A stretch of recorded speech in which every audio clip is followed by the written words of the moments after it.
Hey everybody, welcome to Mossback, the official podcast of the Mossback's Northwest video series from Cascade PBS. I'm Stephen Hegg. And I'm Berger. And today we're talking about the millionaire traveler, writer, activist, and self-proclaimed psycho who made Tacoma famous and allegedly inspired the Jules Verne bestseller Around the World in 80 Days. Are you formally challenging me to undertake a journey around the world in 80 days?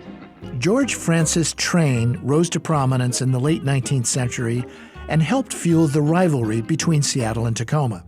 And while this was 130 years ago, some of his bluster, hyperbole, ego, and exploits remind us a whole lot of some contemporary figures. If you haven't already seen the video, you might take a few moments to watch it. It's a great companion to this conversation, complete with plenty of photos of Train's adventures. And you can find the video in the show notes. But for now, let's head down to the City of Destiny.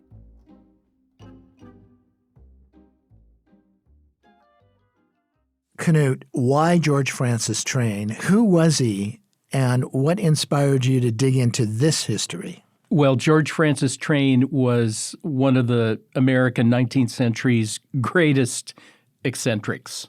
I mean, that's the polite term for him. He was interesting. He was very interesting.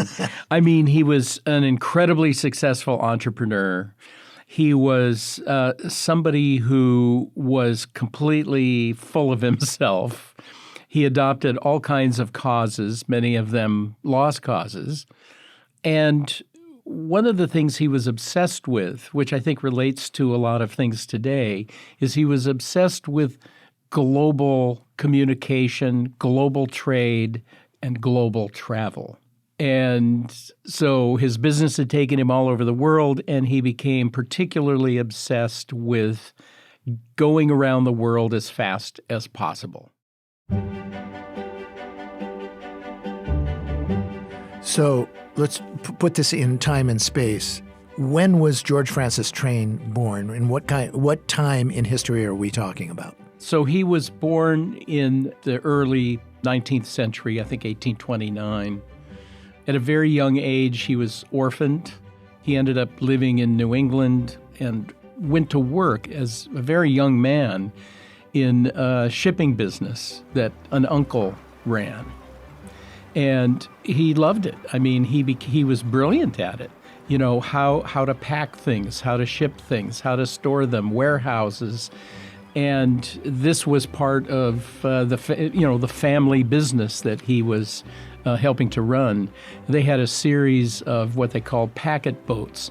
And these are sailing ships and steamers that are carrying passengers and mail and cargo between the United States and Britain, as an example, but they were used all over the place. And eventually, you know, in that business, he made a lot of money and also went to other parts of the world to become a major merchant and trader. Went to Australia in the 1850s. He went to Great Britain in the 1860s. And he was fascinated with how global trade could, you know, how to make it more efficient. And of course, in the United States, once you had transcontinental railroads, the West Coast became a very important player in global trade. It was no longer Eurocentric, but you had this incredible opportunity of what we call the Pacific Rim, but the Asian market for trade. Just when you were talking about his fascination with organizing things and packing things and shipping things, you know, I just thought about Jeff Bezos right off the bat. I'm Jeff Bezos. And what is your claim to fame? I'm the founder of Amazon.com.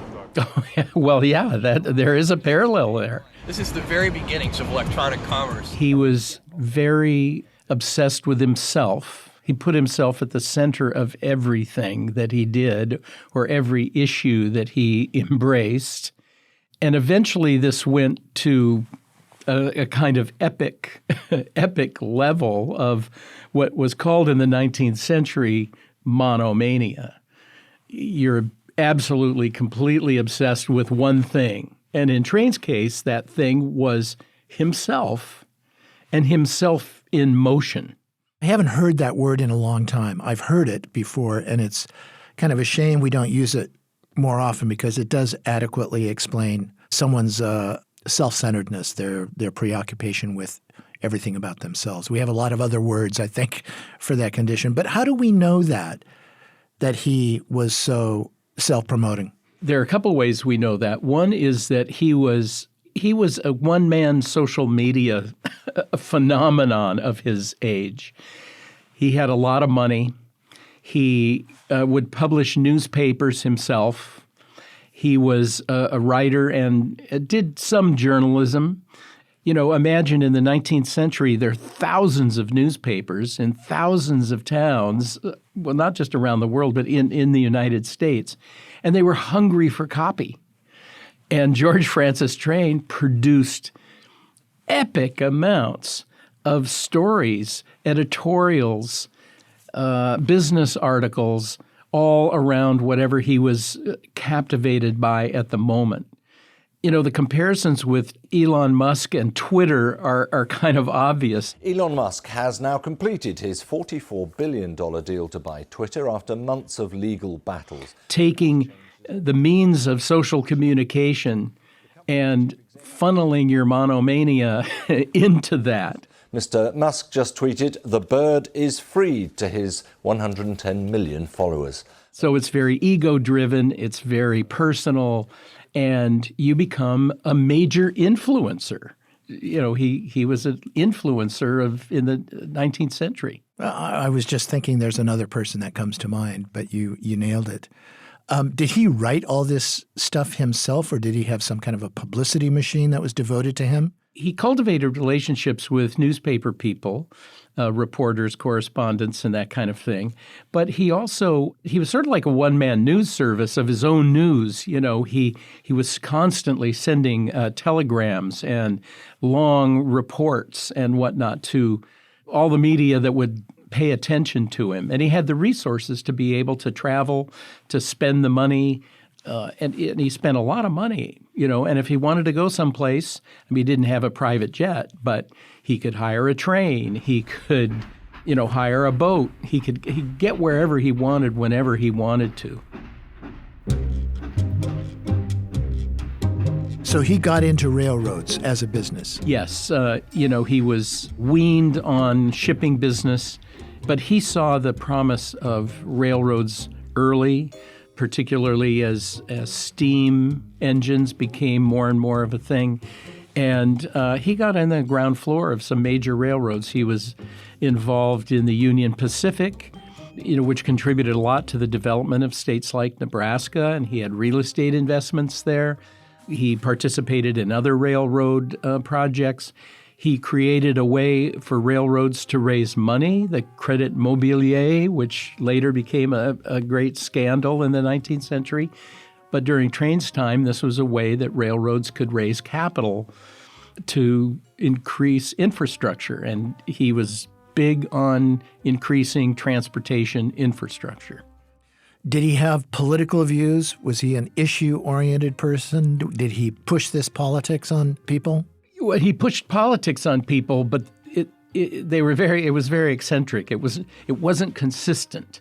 In other words, in one case he might be supporting a king or a queen or, you know, people with royal power, and then in another case, for example, in Britain, he was an outspoken sympathizer with the movement to free Ireland from the British yoke, and this made him persona non grata in Britain for a while. So he would take a position of radical people at one point, but, you know, his business practices were extremely capitalistic. You know, he promoted everything he got into. So he was a sympathizer with women's suffrage in the 1870s. He's working with financing Susan B. Anthony, financing Victoria Woodhull. He got into trouble in France by visiting and talking with some of the communards during the Paris Commune. These are, you know, radical left-wing people, and they put him in jail for a while until they figured out whether or not he was sympathetic with the communists. And he managed to talk his way out of jail by saying, well, no, he just wanted to get information. So, his politics was sort of all over the map. The one thing he was absolutely consistent about, in addition to self-promotion, was moving things around the world faster and faster to make money. In our opening, we mentioned that he was a self-proclaimed psycho. Right. Tell me about that. Well, this is interesting because you'll see in newspapers that he was writing for, he's referred to, as the psycho. And, of course, that sounds to our ears as like crazy person. And there were people in the 19th century who were convinced that George Francis Train, regardless of his money, was insane. Oh, I'm sure. And, in fact, he was locked up in New York, accused of being a lunatic, and it went to trial. And they determined he was not insane. He was a monomaniac. And that didn't qualify. There's an interesting article I came across that was at that time. So we're talking here in the 1870s, 1880s. This is shortly before actually Train came out to Puget Sound. And a reporter runs into him in a park. He's hanging out on a park bench.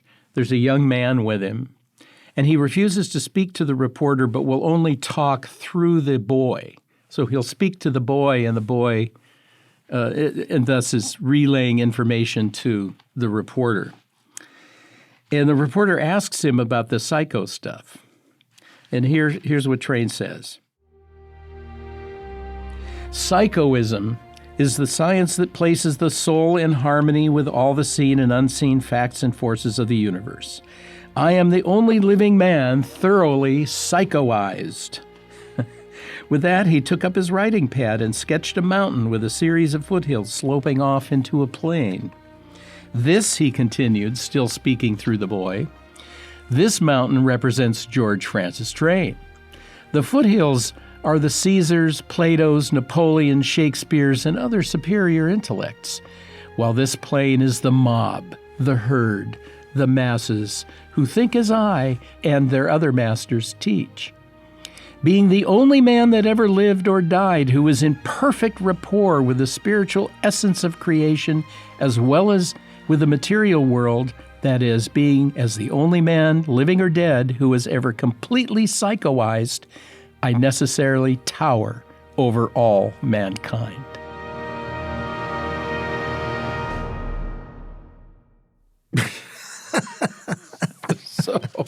And this is just nice to meet you.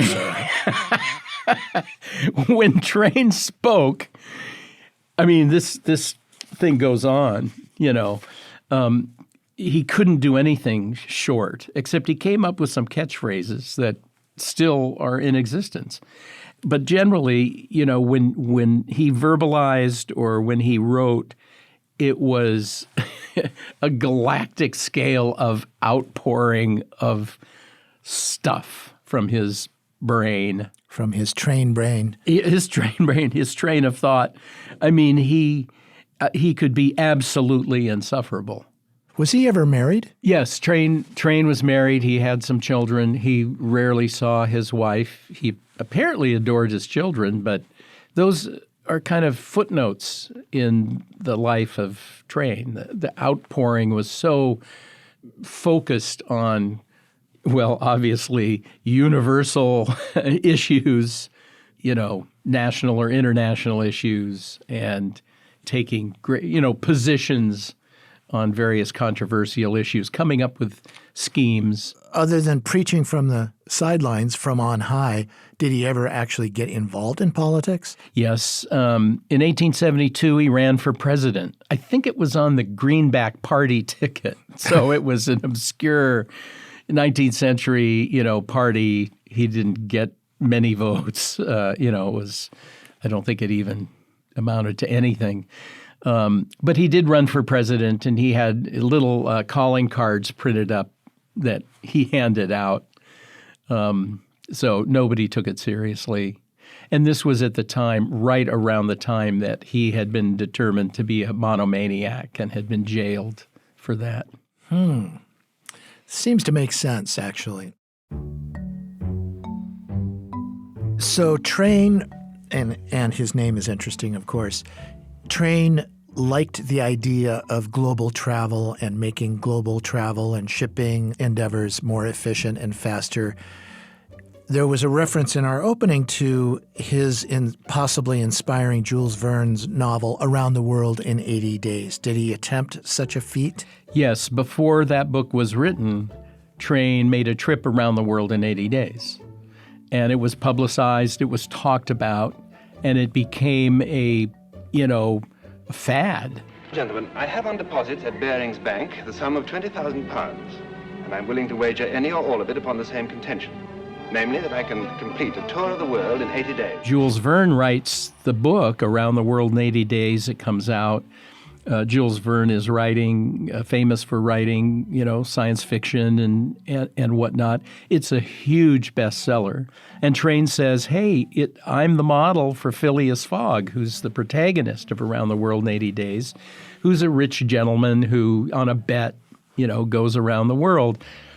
And then in 1889, so a number of years later, the New York World newspaper, owned by Joseph Pulitzer, sends a solo woman reporter, Nellie Bly, around the world to try and beat the 80-day record.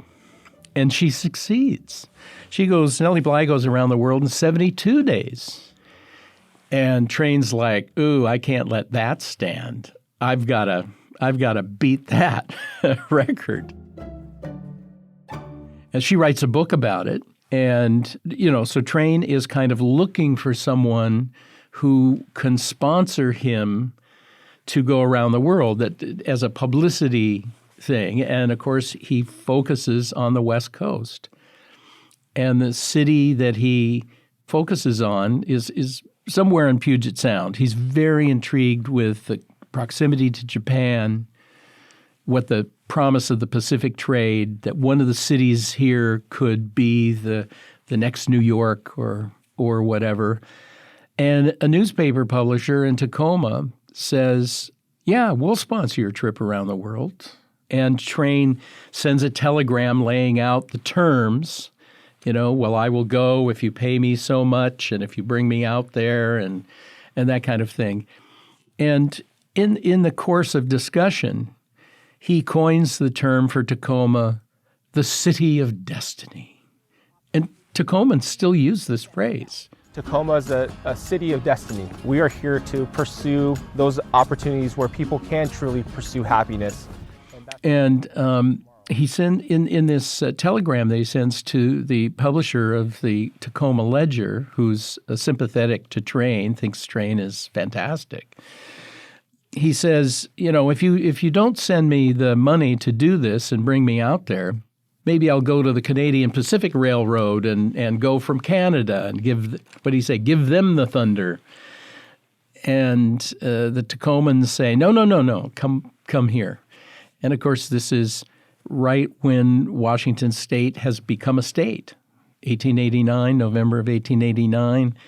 We're talking the spring of 1890. And, Train is using this kind of forward-thinking Pacific connection stuff to get Tacoma excited about sponsoring him. He certainly had the money and the power to do this himself. Was he just tying Tacoma into maybe a future business? Or did he need the adulation of another body, a city, a populace, a bunch of people, a newspaper? Yeah, I think he needed to beat Nellie Bly. He needed to put himself on the front page of every newspaper around the world that he could possibly get. He claimed that he could get 40 million readers to follow his account. And he was looking for a community that would that he could make a case would benefit, that would become a global player. I mean, Tacoma is the terminus of the Transcontinental Railroad. It's a boomtown. And Train was attracted to boomtowns. I mean, in the 1850s, he went to Australia because there was a gold rush there and set up a very successful shipping business. Omaha was a city that he, when the rail came, he benefited from that. So I think some of the sort of boomtown energy matched his own kind of inflated sense of what was possible. Empire builder. Yes, exactly.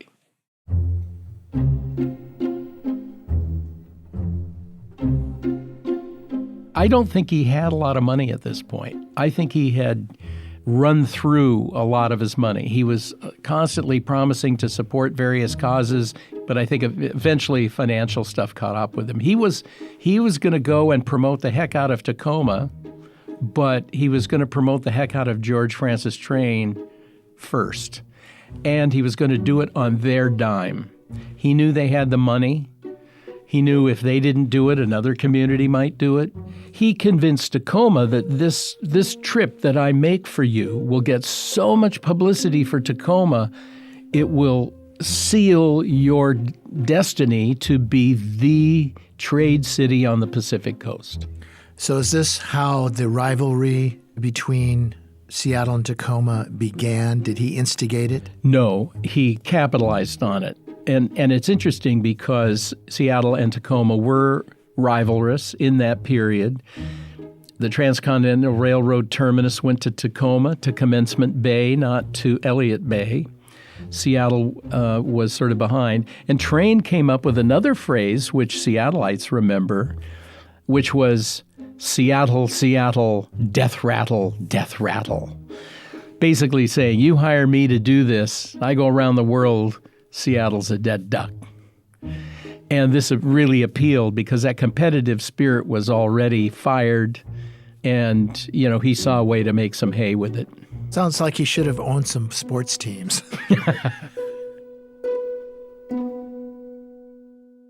So, he said, you got to send me a ticket to get out there. And then when I come out, I'll give a speech promoting, the town, and we'll, get on a steamship and head on this trip to beat the Nellie Bly record. I think I can get around the world I know I can beat her 72 days. And so they came up with about $4,000 to finance this trip around the world. That's a lot of money. And they also sent a reporter with him who kind of acted as his aide de camp. The poor guy ended up having to be his valet as much as anything. So when did this trip start, and how long did it take Train to get around the world this time? Did he beat Bly? He did. Yeah, he did. But it wasn't as much. He had hoped he could get around in 60 days. She had gotten around in 72 days. He ended up getting around in 67 days.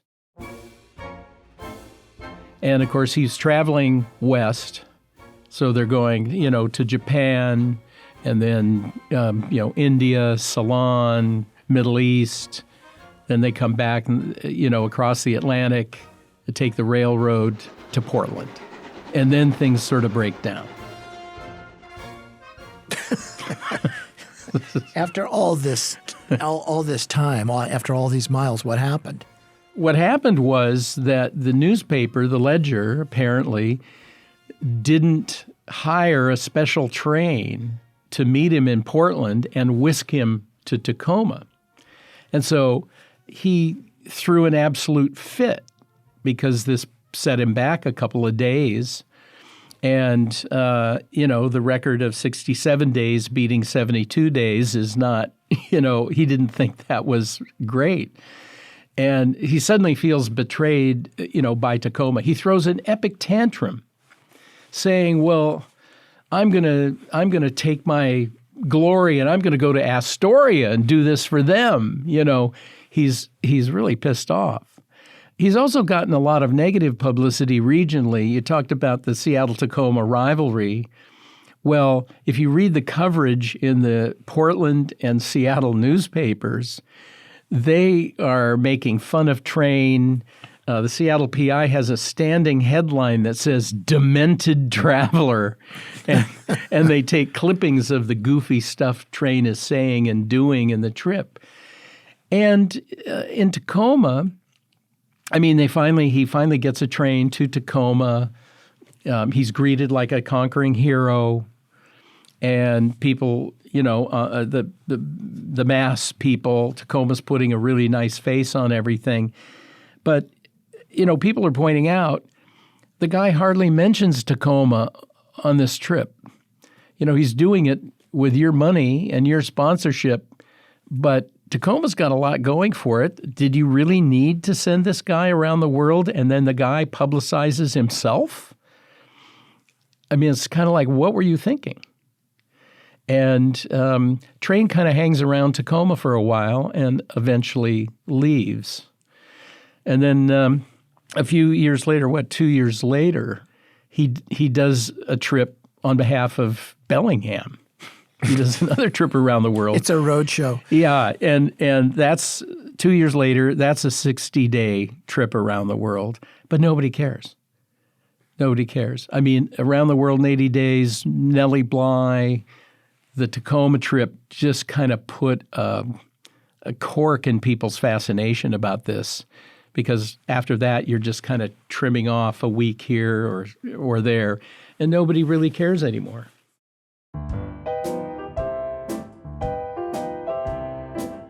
What is the most surprising thing that you've learned about George Francis Train in all your research, other than everything you just said? I first heard about George Francis Train when I was in high school. And I came across a book, probably at Shorey's bookstore, the classic old bookstore, and it was called The 9 Lives of Citizen Train. And I knew he had run for president, and that intrigued me. And I read this book about his life, and it wasn't much about the Tacoma stuff. It was about everything else. But I was just kind of intrigued by the guy as a nonconformist 19th century guy who seemed to, break down lots of barriers and stuff. Studying about the Tacoma thing, it's really as if he took Tacoma hostage for a while. It's like he got them to invest in this monomaniacal behavior, and they became kind of prisoners of it. They couldn't dismiss him. They couldn't express disappointment in him. The other newspapers in Tacoma could be somewhat critical that the Ledger had, sponsored this whole thing.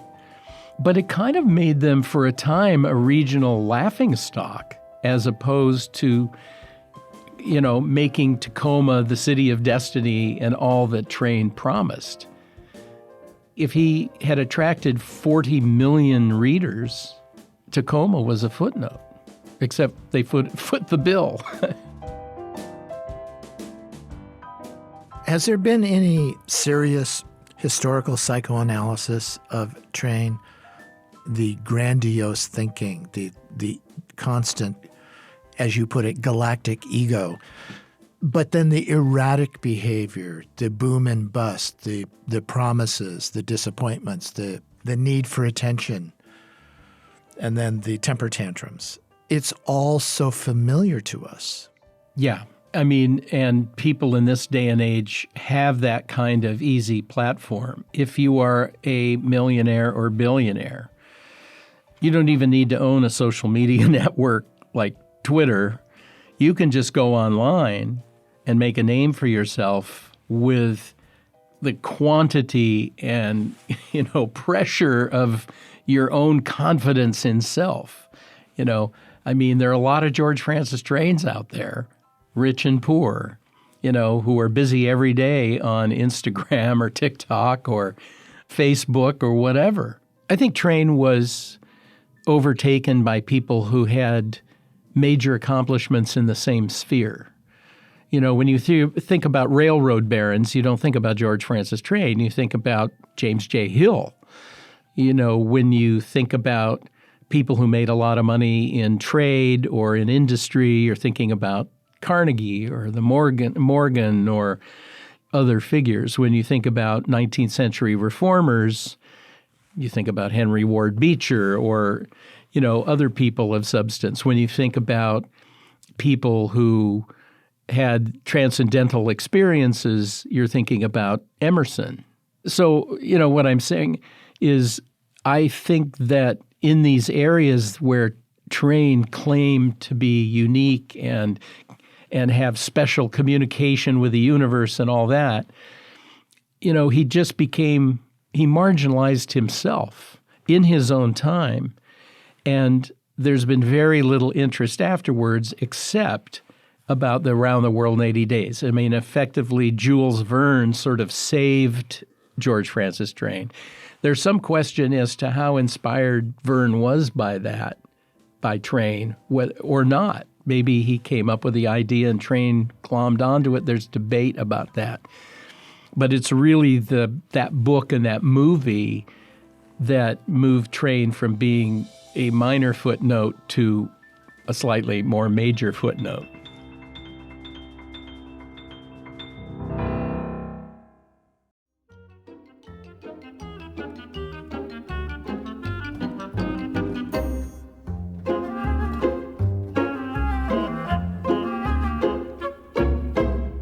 Thanks for listening to Mossback. The video series is now in its 10th season. If you'd like to see all the episodes from this or any season of Mossback's Northwest, you can find them at cascadepbs.org. This episode of Mossback was produced by Sarah Bernard. Our story editor and executive producer is Sarah Menzies. You can subscribe to the Mossback podcast wherever you listen, and whatever platform you're listening on, please review us. We'd love to know what you think of the show. And check out the show notes if you'd like to get in touch. Also, if you'd like to support the work we do, join the members who make Mossback's Northwest possible. Your donation will help fund the Cascade PBS lineup of podcasts, the video docuseries we stream every week, and the in-depth reporting we deliver every day. In addition to supporting our journalism, members receive great member benefits, including Cascade PBS Passport, with extended access to an on-demand library of local and PBS favorites. And being a member means you can sign up for the exclusive weekly Mossback Den newsletter from Knut Berger, where he offers greater insight into his latest historical discoveries. Go to cascadepbs.org/membership to sign up today. Mossback is a product of Cascade PBS. I'm Stephen Hegg. We'll be back soon with another episode.